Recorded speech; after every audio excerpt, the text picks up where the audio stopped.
Good evening and welcome to another edition of Conservative Corner. I'm your host, Tom Mountain, and we are a monthly talk show based in Newton, specifically at New TV, and we deal mostly with issues that perhaps in this very liberal state, this very liberal city, that others won't necessarily touch on and talk about, given the, shall we say, the Democrat tendencies of both the state and the city. And we like to think that we are the alternative viewpoint of people in and around Newton and in the Commonwealth as well. I am the state committee man for this district, which includes Newton, Wellesley, and Brookline.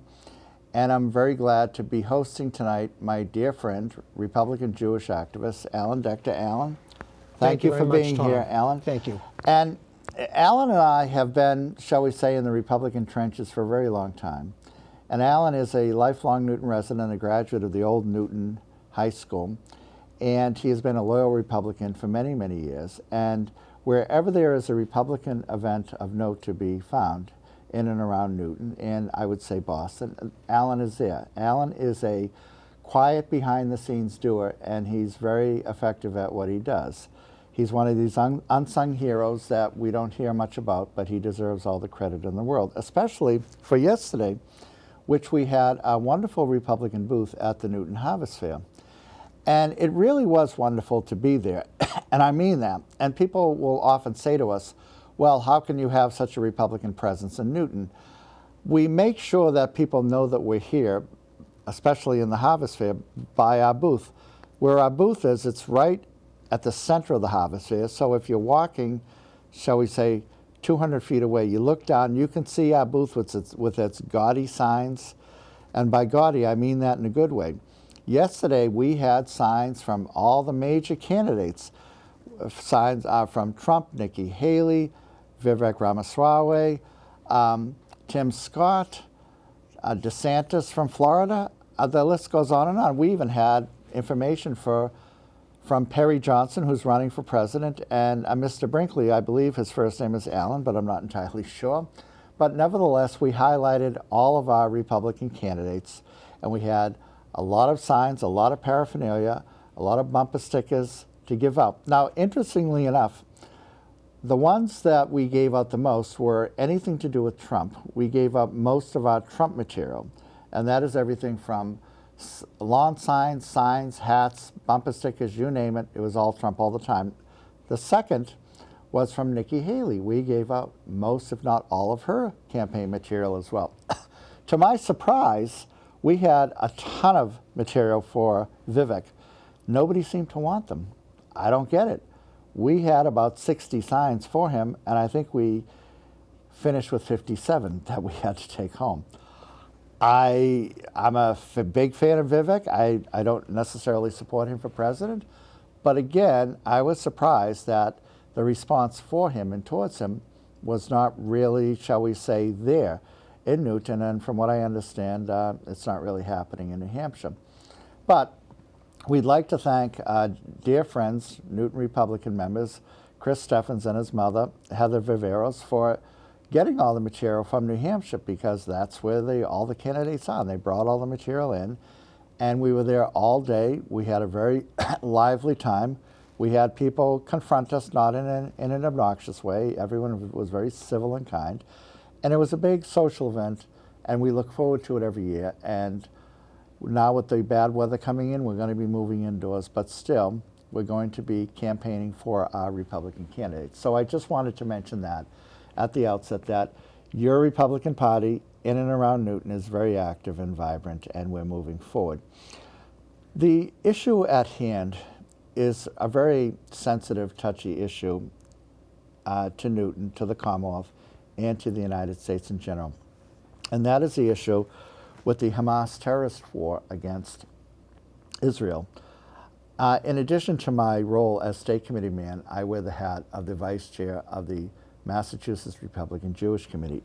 And we more or less focus on issues pertaining to Israel and America's role towards vis-a-vis Israel and what it should and shouldn't be.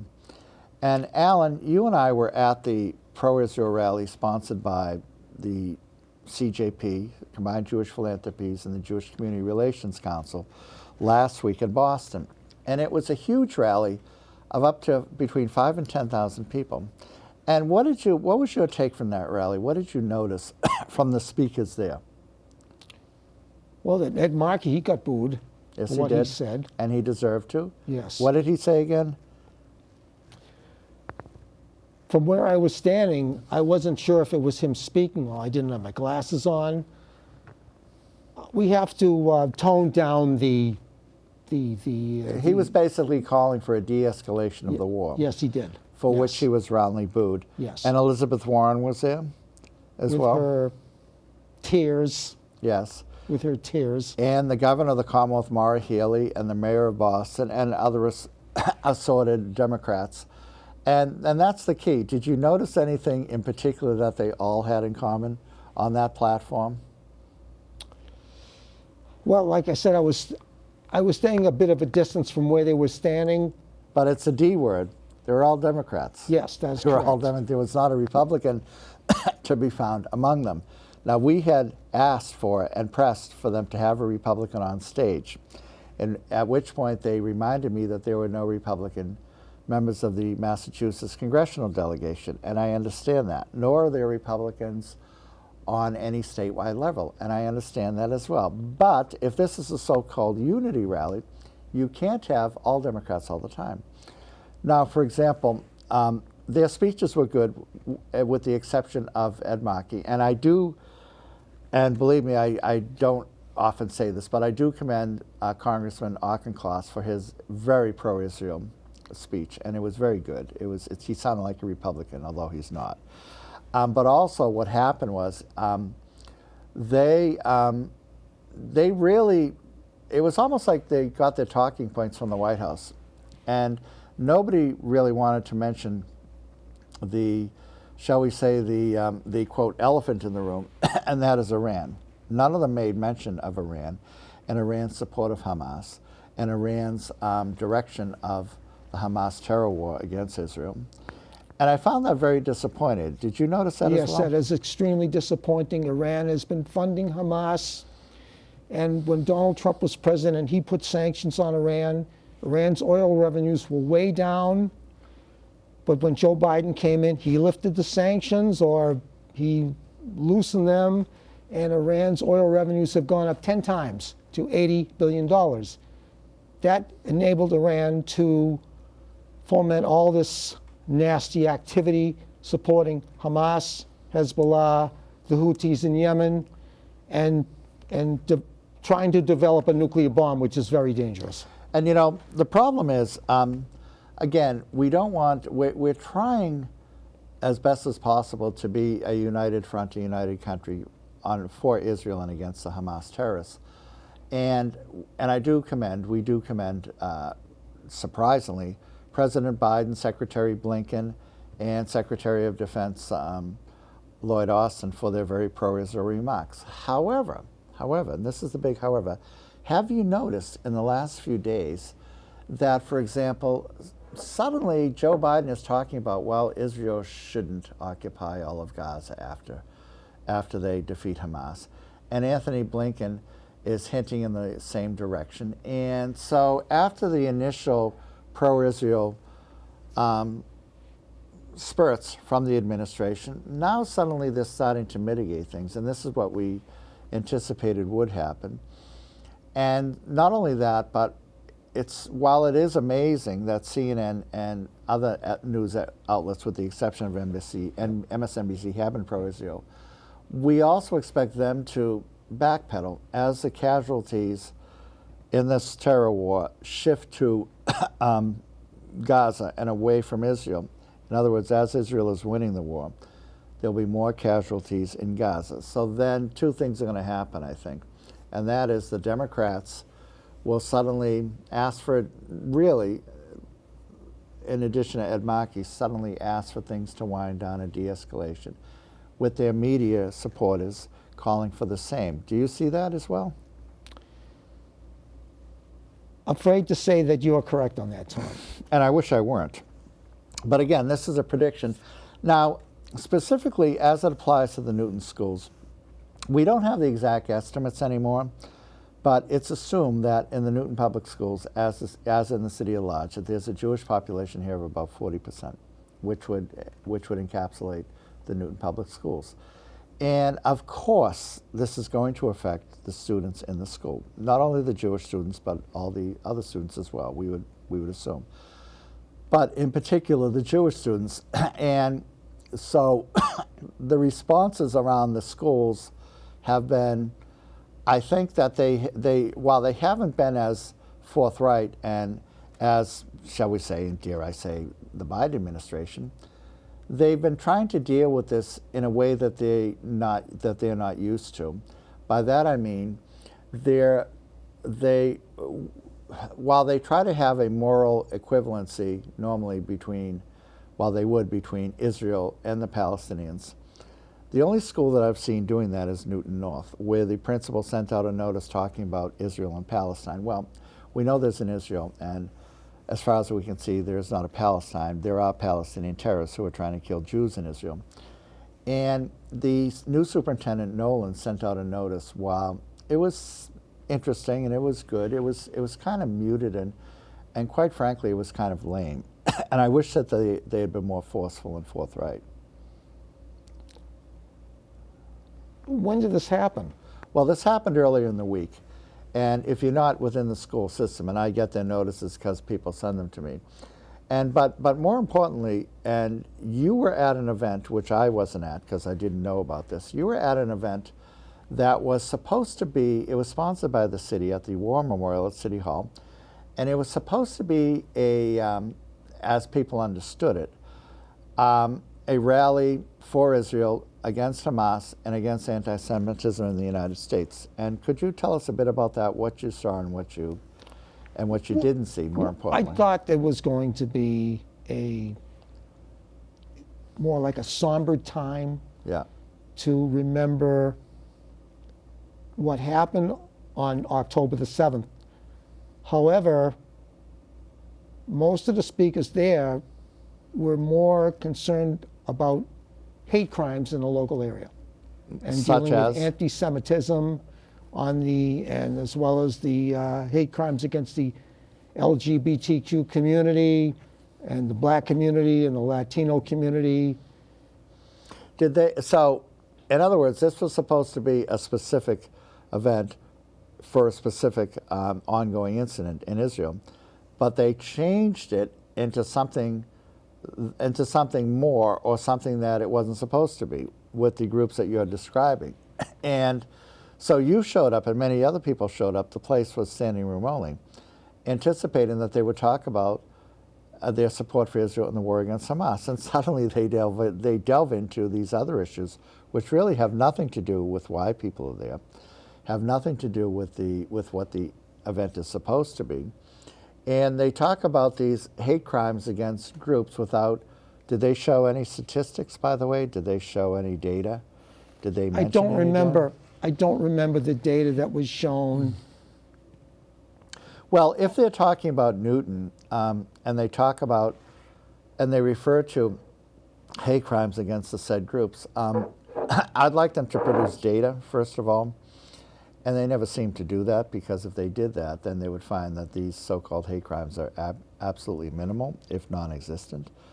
But still, it's almost as if they can't help themselves by bringing in these other issues, which are non-issues, and instead of focusing on the real issue, which of course is the Hamas, the real hate crimes, which is the Hamas war against Israel.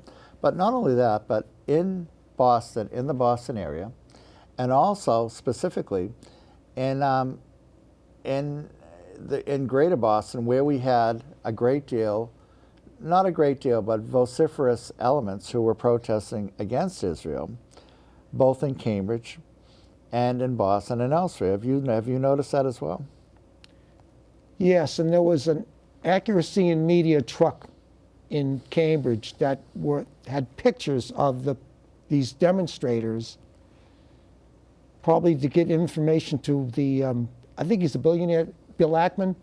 Mm-hmm. He's a big billionaire, that this would damage these demonstrators' attempts at future employment. I see. Yes, that's that's a very good idea.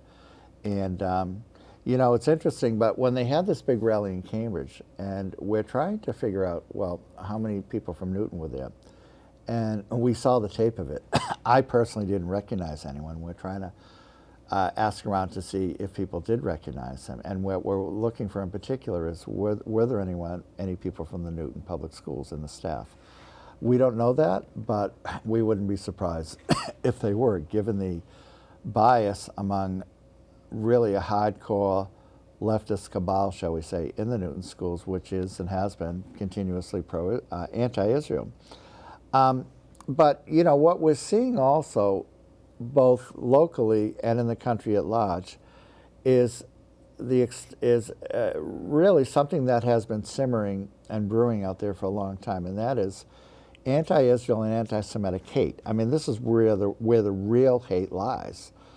And we saw it in New York City, we saw it in Los Angeles with these Hamas leaning immigrants obviously from Arab countries who are here with their leftist students, American born and raised, who are here as well, protesting against Israel in the most, to borrow a term from the left, the most hateful manner.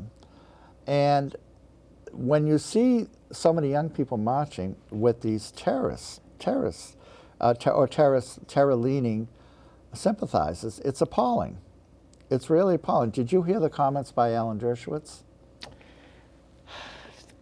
No, I haven't in the last few well, days. let me just elaborate a bit. And Dershowitz, he's a Democrat, but he's one of the most wonderful Democrats I've ever met. I've met him over the years. We're at the White House Hanukkah party 3 years, and he's a wonderful fellow. But that aside, he was extremely angry about what was happening in Cambridge, at Harvard in particular, but also New York City and Times Square when he saw it. And he related the fact that in 1939, there was a massive demonstration down Broadway in Times Square by the American-German Bund, which supported Nazi Germany at the time before the war.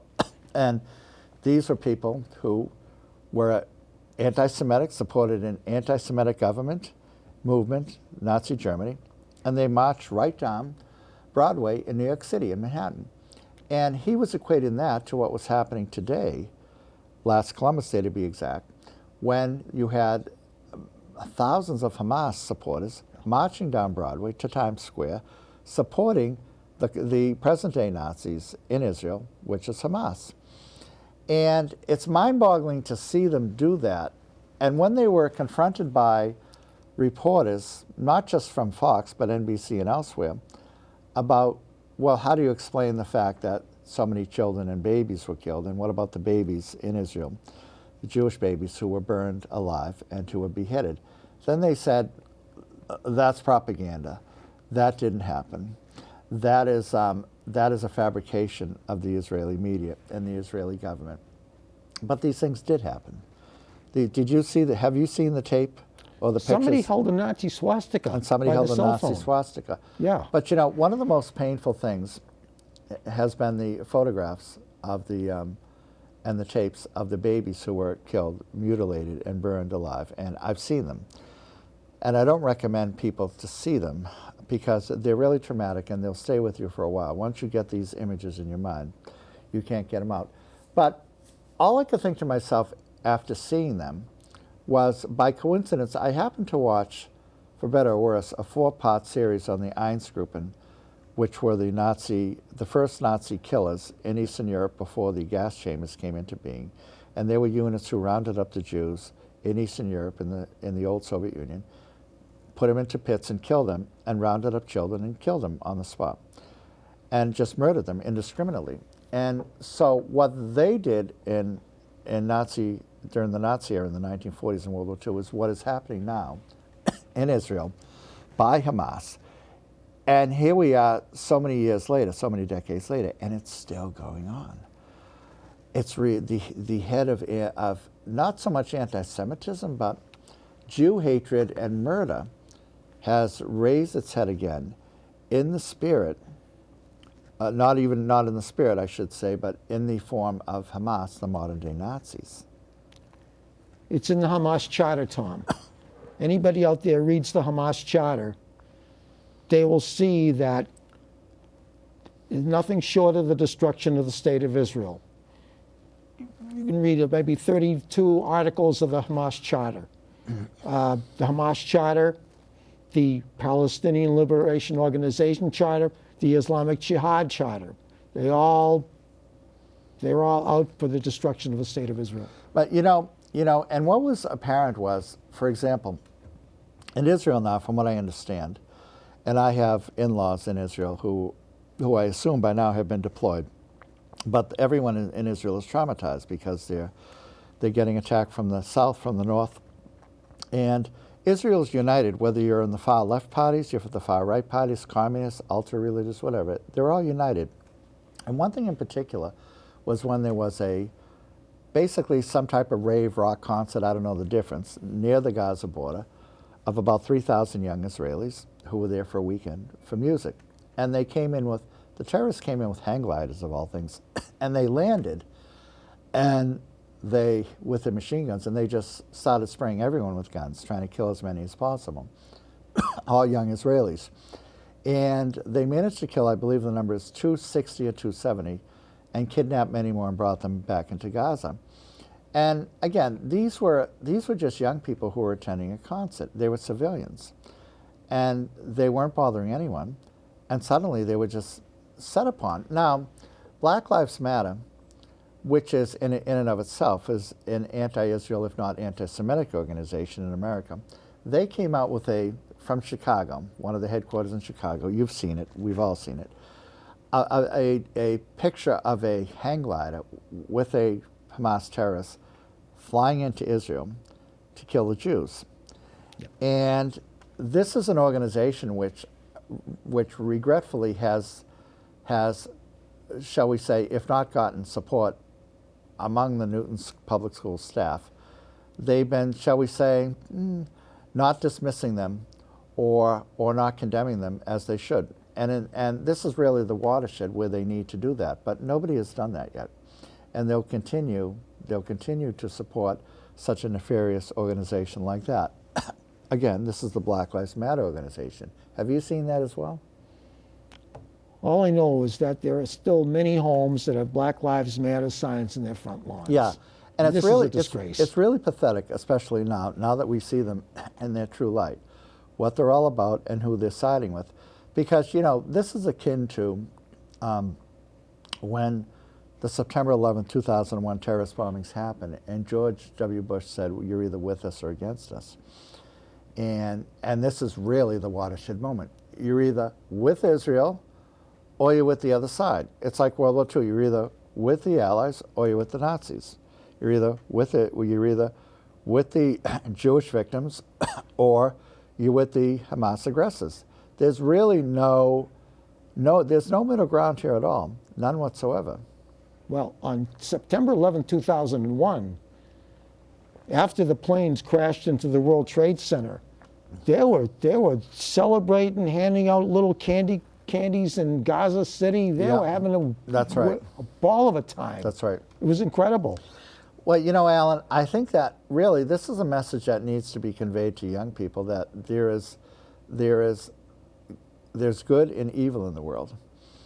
And you and I both knew mentor and friend, dear friend Stephen Ross, who's the founder of the New England Holocaust Memorial. And that's what he used to say, because he was a victim of it in the Holocaust. And he understood the moral clarity of it.